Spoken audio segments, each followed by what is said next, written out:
하시고 앞에 사람의 부족한 모습들을 나타나지 않도록 하시고 아버지께서 우리를 향한 그 마음과 그 사랑과 그 은혜만 드러나는 시간 될 수 있도록 인도하여 주시옵소서. 감사드립니다. 예수님의 이름으로 기도드립니다. 아멘. 네, 여러분께 질문 하나 드리도록 하겠습니다. 예수님을 메시아로 영접하셨습니까? 예수님을 메시아로 정말 영접하셨습니까? 그럼 이 질문에도 한번 대답해 보시기 바랍니다. 그렇다면 왜 우리 삶에 열매가 나타나지 않고 있습니까? 이게 쉽지 않죠, 대답이. 분명히 나는 예수를 메시아로 영접한다, 나도 고백을 하고 그렇게 우리가 살아가는데 실제로 내 삶을 돌아봤을 때는 열매가 없는 것 같아요.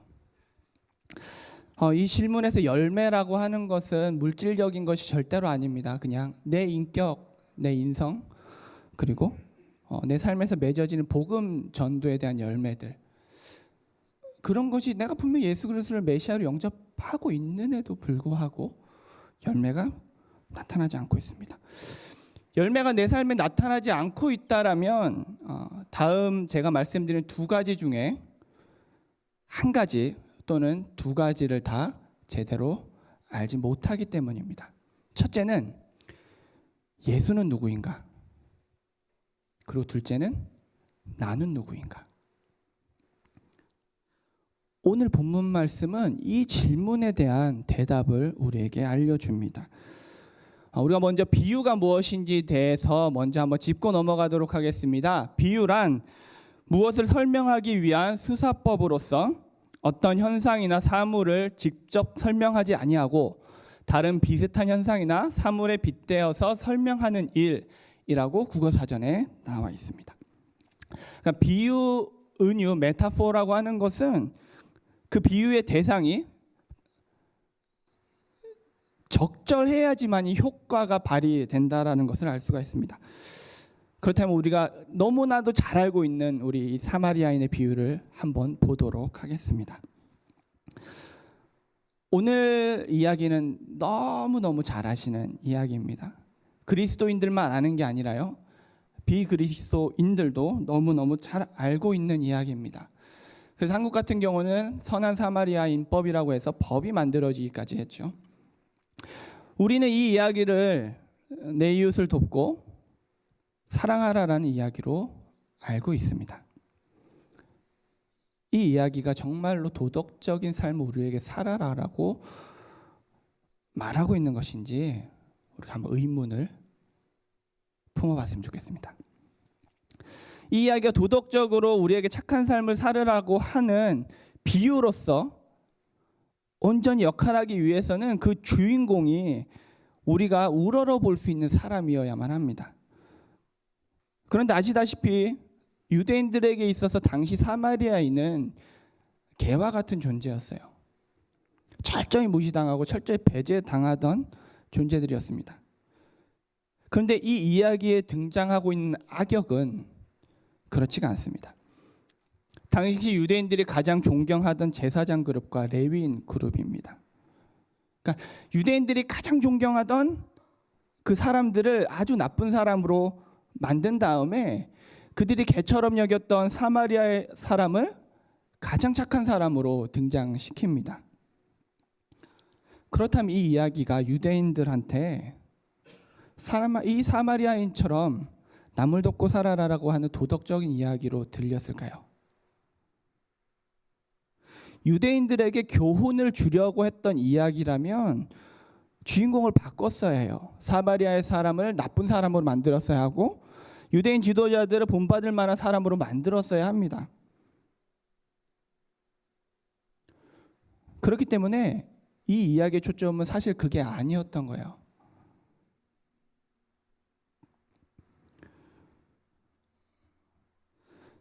처음부터 다시 한번 우리가 이 이야기를 살펴보도록 하겠습니다.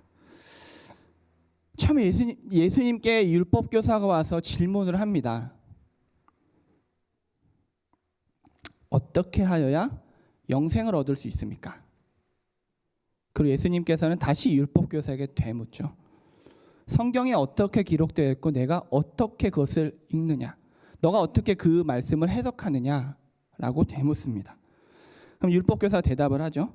내 마음을 다하여 힘을 다하며 뜻을 다하여 주 너의 하나님을 사랑하고 또한 내 이웃을 내 자신과 같이 사랑하라. 예수님께서는 이 대답이 너무 만족스러우셨어요. 정답. 너가 정말 정답을 알고 있구나. 이 말을 들은 율법교사는 예수님에게 다시 한번 묻습니다. 그렇다면 내 이웃은 누구입니까? 그러니까 이 이야기는 이 질문에 대한 대답이지 착하게 살으라라는 얘기가 아닌 겁니다.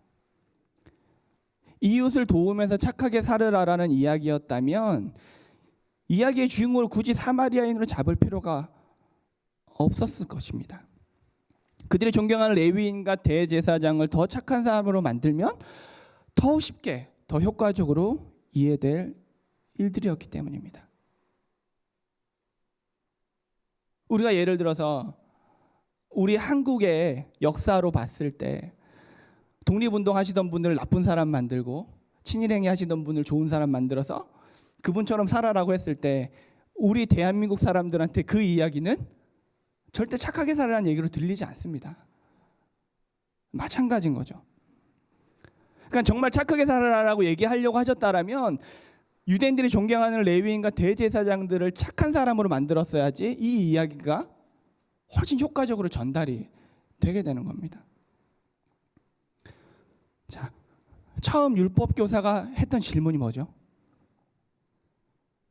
어떻게 하여야 영생을 얻을 수 있습니까?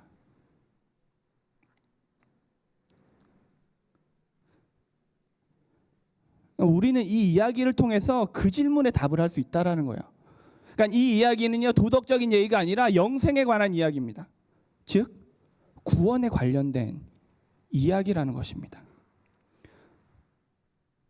우리가 잘 모르고 있는 예수는 누구며 그럼 나는 누구인지 이 질문에 대답을 해줄 수 있는 이야기라는 거죠. 어떻게 하여 영생을 얻을 수 있습니까? 하나님을 사랑하고 내 이웃을 사랑해라. 그렇다면 제가 사랑해야 할 이웃은 누구입니까? 라는 이야기의 흐름이 되기 때문에 이걸 단순히 내가 이웃을 도우며 착하게 살으라라고 하는 결론을 내리면 이웃을 도우며 착하게 사는 것이 영생을 얻을 수 있는 길이다. 너가 착하게 사는 것이 구원을 얻을 수 있는 길이라고 하는 우리의 믿음의 조상들이 목숨 걸고 싸웠던, 목숨 걸고 반대했던 행위 구원, 내가 노력해서 받을 수 있는 구원이라는 결론에 이르고 맙니다. 그래서 이 이야기를 온전히 이해하기 위해서는 예수님께서 율법교사에게 되물으신 질문, 그 질문에 조금 더 초점을 맞춰서 읽어봐야만 합니다. 율법교사는 29절에서 예수님께 이렇게 묻습니다. 누가 제 이웃입니까? 그 예수님께서는 이 이야기를 하시고 36절에 다시 되물으시죠. 누가 강도 만난 자의 이웃이냐? 이 말은 뭐죠? 야, 너가 강도 만난 사람이야. 너가 죽을 수밖에 없는 상황에 놓여 있는 강도 만난 사람이 바로 너다. 너 지금 뭐 신경 쓰고 있니? 너 잘난 줄 알고 너가 이웃을 도울 수 있을 거라 생각하고 너 나한테 질문했지만 더 중요한 건 지금 너가 어떤 상태인지를 먼저 깨달아야 한다. 너 강도 만난 사람이다. 너 죽을 수밖에 없는 사람이다. 너 그런 상태다. 너 스스로는 절대 살아날 수 없는, 절대로 구원받을 수 없는 그런 존재란 말이다. 너 스스로 하나님의 말씀을 잘 지키면 구원받을 수 있을 거라고 생각하지만 너는 지금 그 말씀조차 제대로 지키지 못하고 있는, 죽어가고 있는 존재다. 너가 정말 하나님의 말씀을 제대로 알고 제대로 깨달았다라면, 그리고 너가 제대로 지키고 있었다라면 지금 너 눈앞에 있는 사마리아 사람인 나를 못 알아볼 리가 없다. 너 영생을 얻고 싶다고 했지? 그러면 먼저 나를 알아보고 나를 사랑해라. 예수님께서 이렇게 말씀하고 계신 거죠. 너희가 무시하는 사마리아인처럼 너는 지금 나를 무시하고 있지만 너희들은 결국 내가 아니면 구원받을 수 없는 상태에 있다.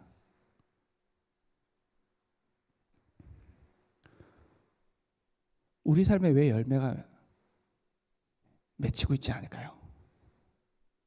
우리가 분명 예수님을 그리스도로의 메시아로 영접하고 살아가고 있는데 왜 나는 복음 전할 수 있는 그 자리에서 머뭇거리고 있고, 나는 왜 예수 그리스도의 사랑을, 복음을, 말씀을 드러낼 수 있는 자리에서 머뭇거리고 있고 나를 감추고 있을까요? 내가 누군지 모르기 때문입니다. 내가 지금 강도 만나서 죽기 직전에 그 사람인데, 나를 구해줄 예수 그리스도가 없으면 나는 죽어갈 수밖에 없는 그런 상태인데 그걸 모르고 있어서 그렇습니다. 이 율법 교사처럼 내가 스스로 살아가고 있는 사람이라고 생각해서 그렇습니다. 예수 그리스도를 유대인이 사마리아인 취급했듯이 그렇게 취급하고 살아가서 그렇습니다. 그럼 우리는 어떻게 해야 합니까?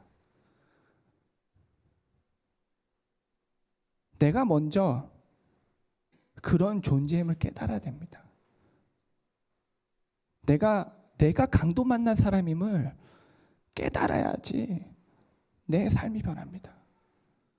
내가 정말 날 구해줄 누군가가 없으면 난 죽을 수밖에 없는 운명이었구나. 이걸 깨달아야 우리의 삶이 변합니다. 어떻게 변할까요?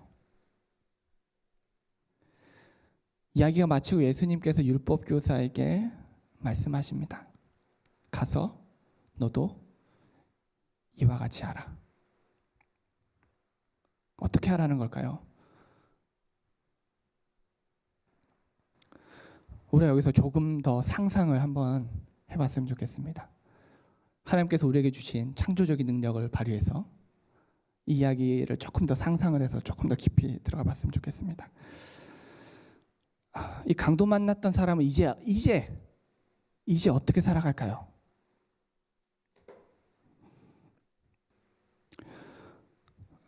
사마리아인의 도움으로 목숨을 구하게 되었죠. 그뿐 아니라 사마리아인이 가지고 있던 모든 것을 다 털어서 2달간 여관에 머물면서 몸도 추스릴 수 있게 되었습니다. 죽을 뻔한 목숨이, 아니 그냥 죽을 수밖에 없었던 목숨이 새로운 삶을 얻게 된 거죠. 그렇다면 이제 이 사람의 마음에는 어떤 생각들이 자리 잡고 있을까요?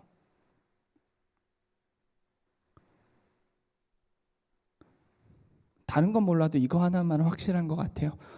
이 사람은 이제 자기를 구해준 사마리아인을 위해서 자기의 목숨도 바칠 수 있을 거예요.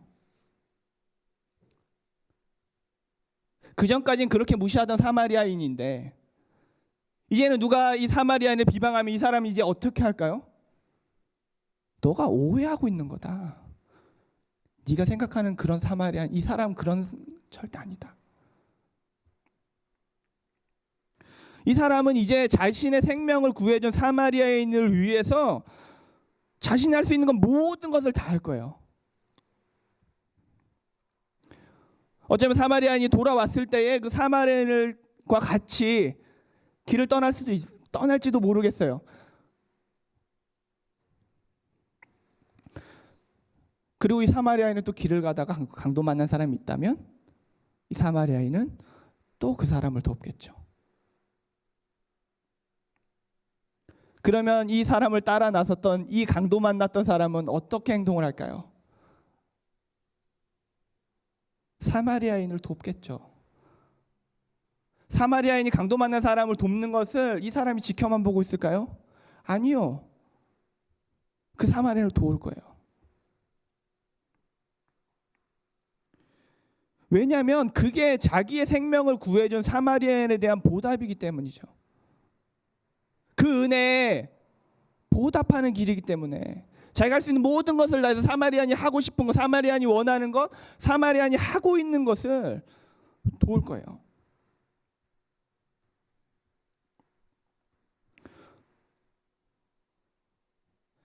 이 사람이 사마리안과 같이 길을 떠나지 않았다고 생각합시다.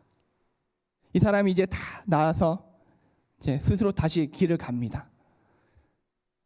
길을 가다가 강도 만난 사람이 있는 거예요. 죽어가는 사람이 있습니다. 그럼 이 먼저 강도 만났던 사람은 어떻게 행동을 취할까요? 피해서 도망갈까요? 아니요. 그 사람들 돕겠죠. 자기가 가진 모든 것을 다해서 또 그 사람을 살리기 위해서 노력을 할 거예요. 최선을 다할 겁니다. 왜냐하면 그게 자신을 구해준 사마리아인에 대한 보답이기 때문이에요. 죽어가던 목숨 받은 그 값에 대한 보답이기 때문입니다.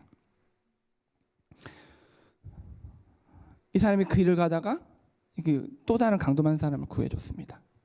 그러면 이 죽어가는 사람이 이 먼저 강도 만났던 사람에게 묻습니다. 당신은 왜 저를 도왔습니까? 당신도 위험했을 텐데요. 다른 사람 다 피해서 도망갔습니다. 당신은 어떻게 나를 도울 수 있었습니까? 그럼 먼저 강도 만났던 사람이 대답합니다. 사실 저도 당신처럼 강도를 만나서 죽을 뻔했습니다. 하지만 착한 사마리아인이 나를 구해줬습니다. 저를 살려준 그 사마리아인의 보답하기 위해, 그 은혜를 갚기 위해 저도 당신에게 이런 행동을 한 것입니다.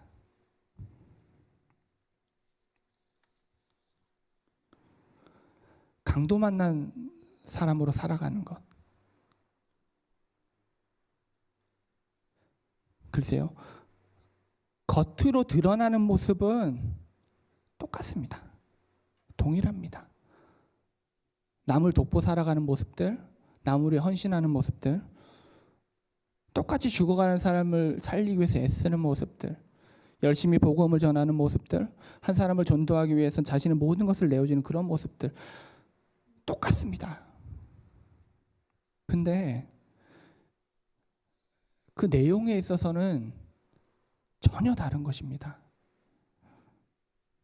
그 이전의 모습이 자신의 구원을 이루기 위해서 죽을 때까지 노력하는 모습이라면, 이제는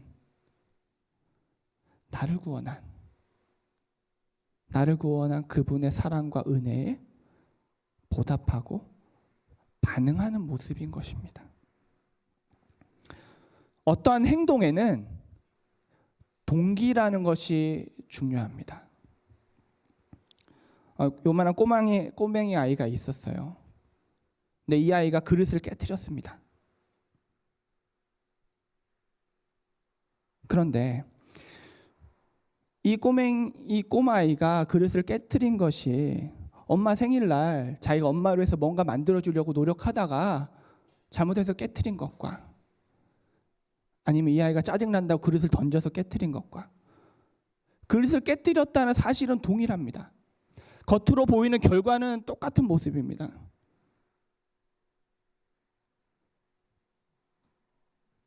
그런데 전혀 다른 행동이잖아요, 두 개는. 드러난 결과보다 우리가 왜 그런 행동들을 하는지에 대한 동기가 정말 중요합니다. 오늘 말씀은 우리에게 지금 질문을 던지고 있는 거예요. 너가 예배하고 찬양하고 기도하고 전도하는 그 동기가 뭐냐? 너가 죽음의 구렁텅이에서 예수 그리스도 때문에 다시 살아났다는 그 감격 때문이냐? 아니면 너의 의로움을, 너의 잘남을 드러내기 위함이냐?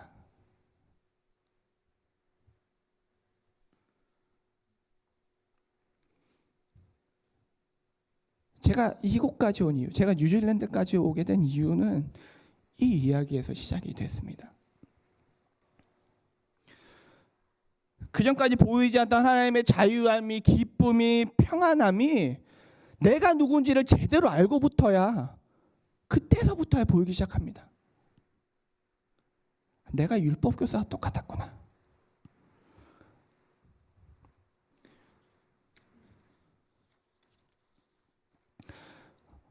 저 어릴 때부터 모태신앙으로 교회 안에서 잘 자라났습니다.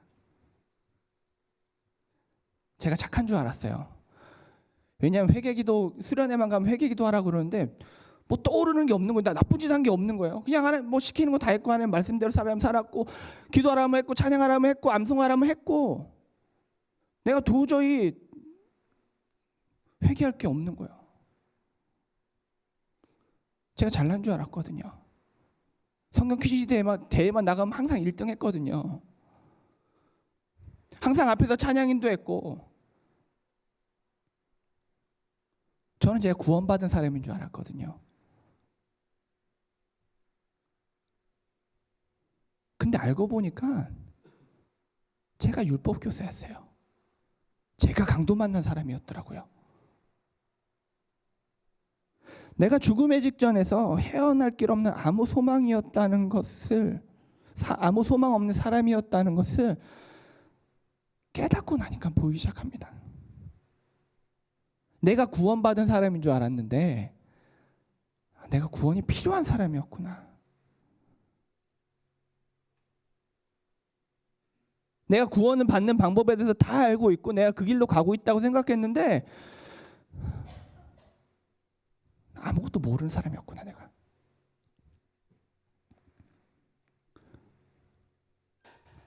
그걸 깨닫고 나니까 그제서야 보입니다. 내가 왜 구원이 필요하고 그 구원을 어떻게 받을 수 있는지가.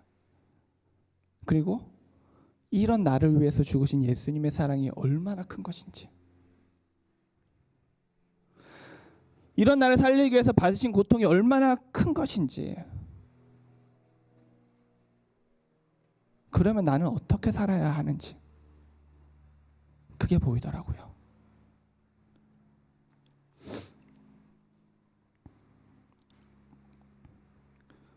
내가 누구인지, 내가 강도 만나서 죽어가고 있는 아무 소망 없는 사람이었다라는 것이, 그 사실이 한번 딱 부딪혀지면 절대로 그 이전 상태로 돌아갈 수가 없습니다.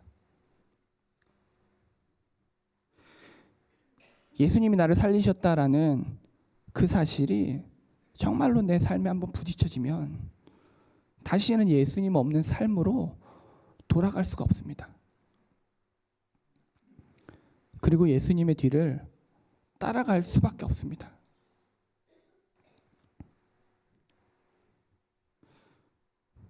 제 영어 이름이 크리스찬이에요. 크리스찬의 한국말로 하면 예수 그리스도를 따르는 사람들.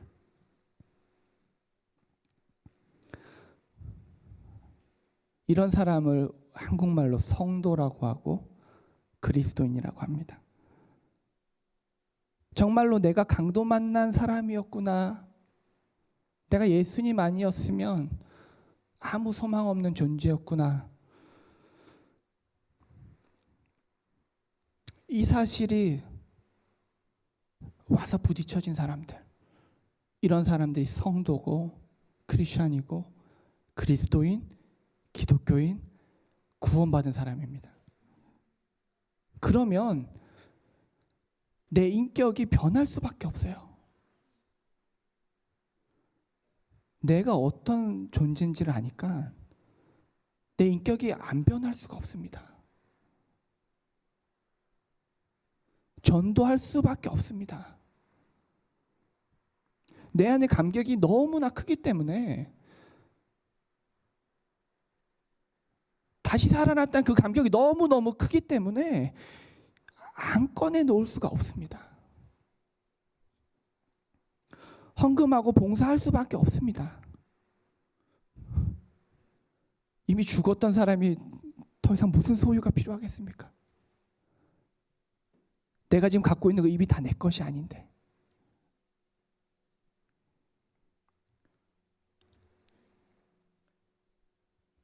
우리 매일 고민하죠. 왜 내 삶엔 열매가 없을까?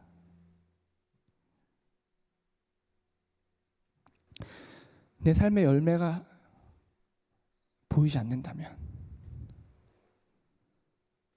내 삶의 열매가 없다면 예수님은 누군지, 나는 누군지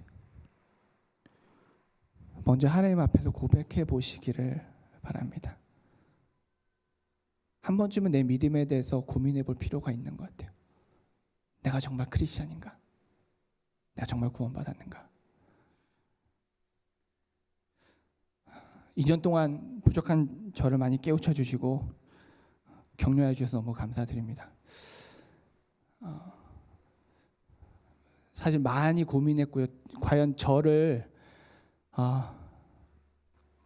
제가 튀는 걸 되게 좋아하고 그러다 보니까 성도님들께서 저를 받아주실 수 있을까에 대한 많은 고민도 했었거든요. 저 때문에 혹시 마음고생하셨던 거 있거나 시험 들으셨던 거 있으면 그런 건 깨끗하게 잊어주시고 좋은 기억만 남겨주셨으면 좋겠습니다. 이제 매주 뵙지는 못하겠지만 우리가 이 이야기를 생각했을 때에, 이 말씀을 생각했을 때에 내가 강도 만난 사람이었구나. 예수 그리스도가 아니면 난 정말 아무 소망이 없었던 사람이구나. 지금도 예수 그리스도 아니면 아무 소망 없는 사람이구나. 이런 마음가짐으로 살아갈 때 우리가 하나님의 교회 안에서 한 형제자매로 오랜만에 만나도 어제 만난 것처럼 그렇게 즐거운 교제를 나눌 수 있는 그런 연합을 우리가 누릴 수 있을까라고 생각합니다.